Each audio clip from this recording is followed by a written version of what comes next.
오늘 아침 전북권 주요 뉴스입니다. 호남선 KTX를 천안에 직통 연결하는 문제가 코레일 국감에서 집중 제기됐습니다. 전주 팔복동 폐기물 처리장 계획에 주민들이 강력 반발하고 있습니다. 한계 없는 감동, 장애인 체전이 오늘 익산에서 개막해 열전에 들어갑니다. 전라북도 지역은 오늘 완연한 가을 날씨를 보이겠고 미세먼지 농도는 보통 수준을 보이겠습니다. 여러분 안녕하십니까? 전주 MBC 뉴스투데이입니다. 호남선 KTX 문제가 정치권에서 뜨거운 감자로 떠오르고 있습니다. 오송으로 돌아가는 선로를 천안으로 바로잡자는 건데요. 무소속 이형호 의원이 제기한 최초 주장에 민주평화당 전체가 가세하는 모양새입니다. 네, 여기에 오송이 있는 충북은 반대, 천안이 있는 충남은 찬성인데요. 어제 철도공사 국감에서 이 문제 아주 뜨거웠습니다. 유룡 기자입니다. 국회 국토위의 철도공사 국정감사. 민주평화당 정동영 대표가 병목 현상 해소를 위해 정부가 추진하는 오송평택 복복선 대신 호남선을 천안으로 연결하는 직통노선 신설을 촉구합니다. 직통노선에는 세종역을 신설해 행정수도 접근성을 높이고 무엇보다도 오송으로 돌아가지 않기 때문에 호남 주민들의 손해가 사라진다는 겁니다. 천만 호남권을 이용하는 승객들이 그동안 차별과 비용 부담을 가져왔던 것을 해소하는 거고. 민주당 도당위원장인 안호영 의원도 평택 오송 복복선 대신 대안 검토를 주문했습니다. 비용이 4조가 넘어 이미 무산된 사업을 지하터널로 재추진하는데 이는 승객 편의에도 반한다고 지적했습니다. 복복선화 방식에 이런 문제점, 이런 문제들이 해결될 수 있도록 좀 전향적인 관점에서 좀 진지하고 또 면밀하게 검토해 주시기를 좀. KTX 호남 단거리 노선을 국감에 화두로 제시한 이용호 의원도 호남 직통선 신설이 시간적 경제적 손실을 바로잡는 길이라고 힘을 보탰습니다. 단거리보다는 19km 걸어가고 있는데 추가 요금만 542억 원이에요. 작년에. 이거 엄청난 거 아닙니까? 전북 출신이 일제히 한 목소리를 낸 데 이어 세종시 충청북도 국정감사에서도 강창일, 김병관, 주승용, 정인화 등 여야 의원이 가세한 상황. 다음 주에는 호남 의원들이 참석하는 직통노선 추진 간담회가 예정돼 있어 호남 KTX 직통노선 신설로 이어질지 주목됩니다. MBC 뉴스 유룡입니다. 정부가 국가사업을 추진하기에 앞서 예비 타당성 조사라는 것을 통해 사업을 추진할지를 결정하는데요. 자치단체 입장에서는 이 예비 타당성 조사를 어떻게든 통과하는 게 과제가 되곤 합니다. 새만금 공항이 대표적인데요. 지금까지 예타를 통과하지 못해 전라북도가 걱정이 많았습니다. 그런데 정부가 지역 발전에 도움이 되는 사업은 예타를 면제할 수 있다고 밝혀 전라북도가 반색하고 나섰습니다. 강동엽 기자입니다. 전라북도가 역점 추진하는 새만금공항 건설 사업. 그런데 정부는 새만금공항 건설에 아직 동의하지 않고 있습니다. 예비 타당성 조사, 즉 새만금공항 건설이 경제적으로 타당한지를 정부가 완전히 검증하지 않았기 때문입니다. 이 때문에 예비 타당성 조사를 면제하고 공항 건설을 즉각 추진해달라는 전라북도와 그럴 수 없다는 정부 간의 갈등 양상이 나타나기도 했습니다. 예타 이런 거 면제하고 패스트트랙으로 충분히 가능한 거 아닙니까? 지역에서 원하고 있다는 거 잘 알고 있습니다. 그런데 어느 특정 사안 하나만 놓고 하긴 조금 그렇고요. 이런 가운데 문재인 정부 들어 처음으로 지역 균형 발전을 위해 예비 타당성 조사를 면제할 수 있다는 입장이 나와 눈길을 끌고 있습니다. 혁신 성장과 일자리 창출 지원 방안으로 발표됐는데 경제적 가치에 중점을 두어 평가한 데서 벗어나 지역 활성화를 위해 필요하면 예타 대신 사업을 적극 추진하겠다는 겁니다. 지자체의 의견을 수렴해 추진 방안을 마련하고 국가균형발전 5개년 계획에 반영해 확정한다는 계획입니다. 우리로서는 환영할 일이고 적극적으로 노력해서 우리 전라북도 사업들이 예타 면제가 될 수 있도록 노력하겠습니다. 예타 조사 면제가 모든 사업에 적용될 리 없다 보니 특히 지자체 간의 경쟁이 치열할 것으로 예상됩니다. 이 때문에 새만금공항 같은 지역 사업을 전라북도가 어떻게 정당성을 설명해 나갈지 시험대에 올랐습니다. MBC 뉴스 강동엽입니다.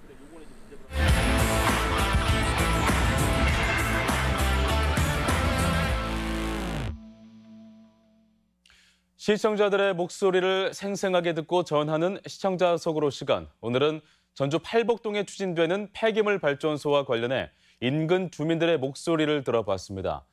폐기물 발전소 공사를 앞두면서 주민들이 걱정이 크고 또 전주시에 대한 원성도 높다고 하는데요.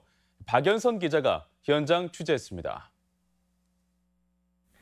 폐기물 발전소가 추진되고 있는 전주 팔복동 산업단지 내 한 부지입니다. 산업자원부의 허가까지 받은 폐기물 발전소가 들어온다는 소식에 지난해부터 인근 주민들이 강하게 반발했습니다.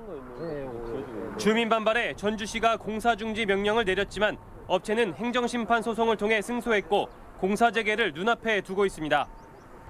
입주하고 보니 집에 700m 떨어진 곳에 200톤짜리 소각시설이 들어온다고 하는데 이 소각시설에서 나오는 연기는 저희 전주 시민은 물론이고 저희 주민들과 저희 아이들한테 막대한 피해를 갈 것 같습니다.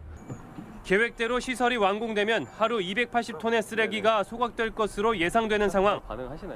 특히 폐타이어와 플라스틱 같은 고형 폐기물을 태우기 때문에 주민들은 다이옥신 등 발암물질의 배출도 우려하고 있습니다. 해당 발전소는 대규모 아파트 단지가 줄지어 들어선 전주 만성지구와 700m 거리. 주민들은 주거밀집 지역 근처의 폐기물 발전소 허가는 말이 안 된다고 주장합니다. 특히 업체와의 소송에서 전주시가 무기력하게 대응해 패소했다며 전주시를 강력히 성토했습니다. 촛불 시위를 하든지 집단 시청으로 가서 집단 행동을 해가지고 이거를 전적으로 세우지 못하게 만들 거예요. 전주시는 두 건의 행정소송에서 모두 패했는데 딱히 다른 대안도 없습니다. 1심에서 저희들이 졌기 때문에 2심은 어떻게 나올지 잘 모르겠어요. 재판 결과를 이제 지켜봐야죠. 주민들은 산자부는 물론 전주시가 주민 의견도 묻지 않은 채 관련 허가를 서둘러 내주는 등 업체 편에 섰다며 향후 집단 행동도 예고하고 있습니다. MBC 뉴스 박연선입니다. 동학농민혁명 국가기념일 제정 결정이 진통을 겪고 있습니다. 문화체육관광부가 선정한 선정위원 5명은 어제 회의를 열고 동학농민혁명 국가기념일을 정할 예정이었지만 의원 간의 의견이 달라 2주 정도 여론을 더 듣기로 했습니다. 정부는 선정위원 표결을 거쳐 11월 초에는 기념일을 결정하겠다는 입장입니다. 얼마 전 익산에서 전국체전이 성황리에 열렸죠. 역시 익산에서 전국 장애인 체육대회가 오늘 개막합니다. 이 장애인과 비장애인이 한데 어우러지는 축제를 만들겠다는 게 준비단의 각오인데요. 한계 없는 감동체전이 될 거란 기대가 높습니다. 박찬익 기자입니다. 전국 장애인 체육대회 개막식 공연 준비가 한창입니다. 각 경기장은 대회 운영을 위한 시설과 장비를 점검하느라 분주합니다. 선수들도 연습 경기로 막바지 컨디션 조절에 들어갔습니다. 전라북도에서 14년 만에 치러지는 제35회 전국 장애인 체육대회는 전국 17개 시도에서 8,500여 명의 선수와 보호자, 임원들이 참가합니다. 전국 장애인 선수들이 모두 모여서 각자의 기량을 충분히 발휘를 하고 머무는 동안에 불편함이 없도록 만반의 준비를 다 거쳤습니다. 대회는 롬볼과 골볼, 보치아 등 총 26개 종목이 도내 32개 경기장에서 오는 29일까지 닷새간 펼쳐집니다. 전라북도는 지난 인도네시아 아시안게임에서 2관왕에 오른 육상의 전민재와 사이클 이도현 등 총 522명의 선수단으로 출전을 앞두고 있습니다. 이번 체전에 많은 도민들이 와서 봉사도 하고 많이 지켜봐 줬으면 감사하겠습니다. 몸은 불편해도 마음에 장애가 없는 화합의 한마당. 전국 장애인 체육대회가 도전과 감동의 무대를 준비하고 있습니다. MBC 뉴스 박찬익입니다. 전북대 총장 선거가 막판으로 치달으면서 과열 양상을 보이고 있습니다. 어제 마지막 총장 후보 토론회에서는 후보 간 고소전이 뜨거운 쟁점으로 등장해 정책 대결에 빛을 발하게 했습니다. 송인호 기자입니다.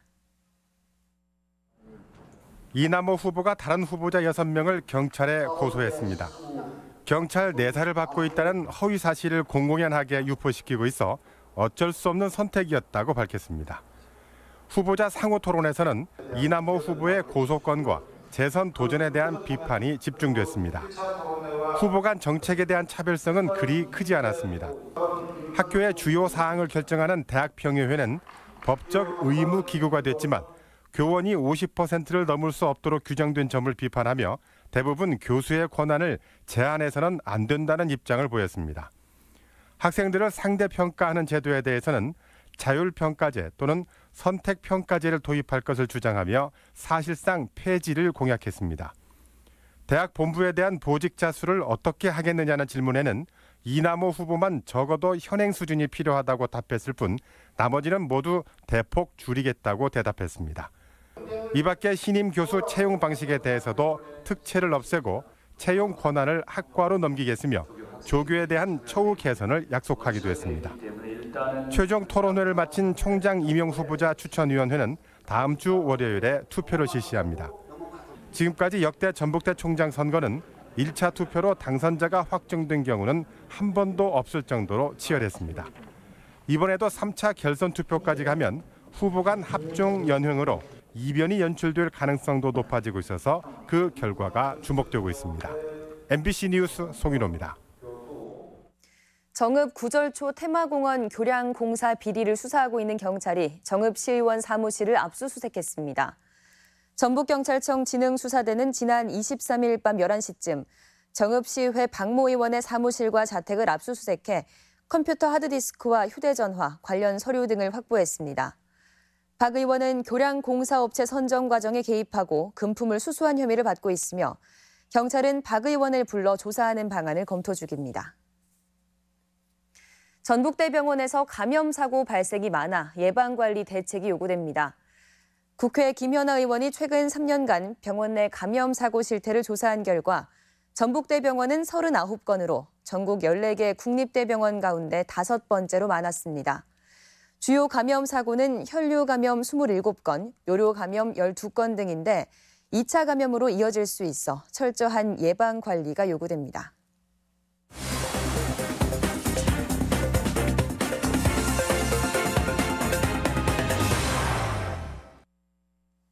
지리산 단풍이 가을에 고운 빛깔을 뽐내고 있습니다. 현재 지리산 뱀사골 단풍은 전체 70%가량이 물든 상태며 이번 주말을 전후해 절정을 이룰 것으로 보입니다. 지역 소식 이경희 기자입니다.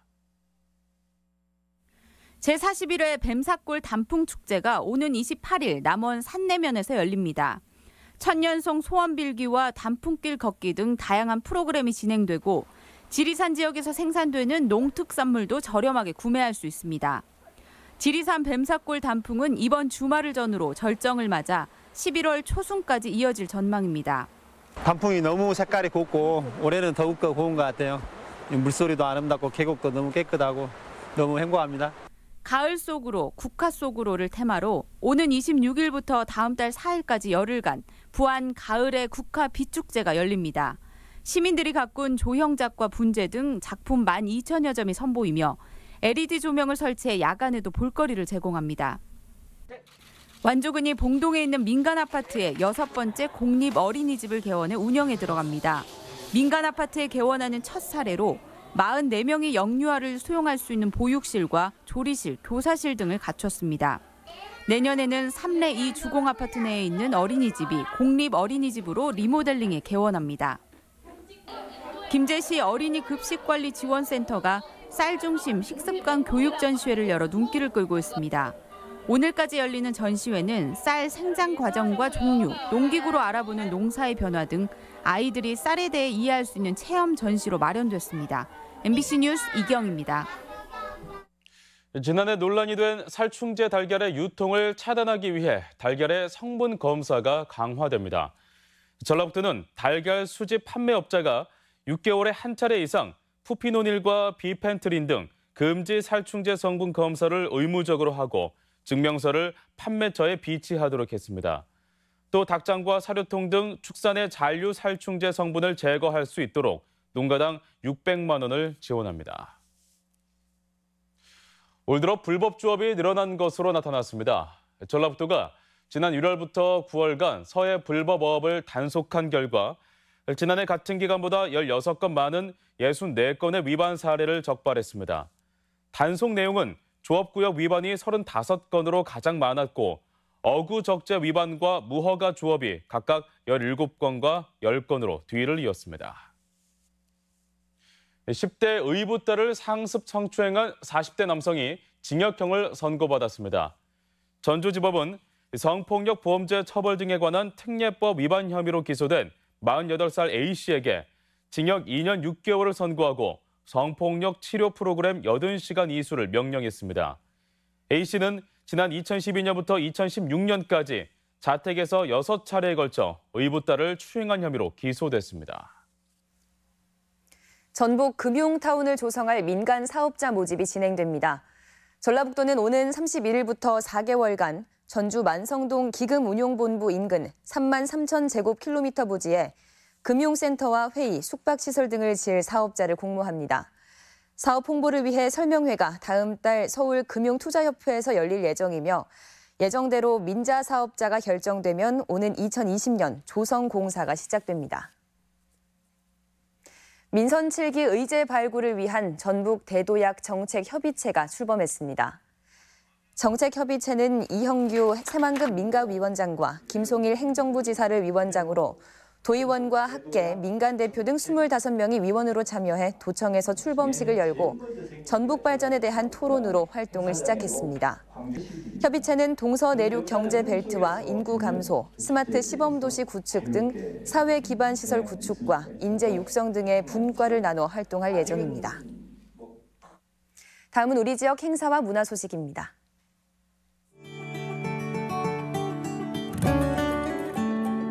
제19회 영호남 연극제가 오늘부터 31일까지 익산 아르케 소극장과 속리문화예술회관에서 열립니다. 소리꾼 임진택과 함께하는 인문예술 콘서트 오늘 공연이 전주 한병문화관에서 열립니다. 군산 시립교향악단은 오늘 예술의 전당에서 군산, 영화음악에 물들다라는 주제로 기획 연주회를 갖습니다. 동학농민혁명에 참여한 민초들의 이야기를 담은 연극 가보백성이 오늘 고창 문화의 전당에서 공연됩니다. 전주 만돌린 오케스트라가 오늘 한국소리문화의 전당에서 자선음악회를 갖습니다. 제38회 전국장애인체전 개회식이 오늘 익산 종합운동장에서 있습니다. 제16회 전주 국제 발효식품 엑스포가 오늘부터 닷새간 전주 월드컵 경기장에서 펼쳐집니다. 전주시를 대표하는 미식축제인 전주 비빔밥 축제가 오늘부터 나흘간 한옥마을과 국민무형유산원 일대에서 개최됩니다. 최고의 싸움소를 가리는 정읍 전국민속 소싸움대회가 오늘 내장산 문화광장 특설무대에서 개막합니다. 책과 영화를 한 곳에서 즐기는 제2회 책영화제 고창이 내일부터 사흘간 고창 책마을 해리에서 열립니다.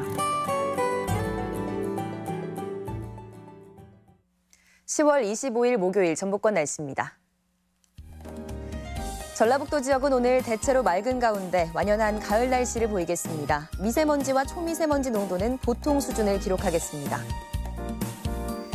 지역별 최고 기온입니다. 전주 21도, 김제 20도, 동부권은 무주, 진안, 장수 20도, 서해안권은 군산 20도, 부안 21도 등을 기록하겠습니다. 바다의 물결은 서해남부 전 해상에서 0.5에서 1m로 잔잔하겠습니다.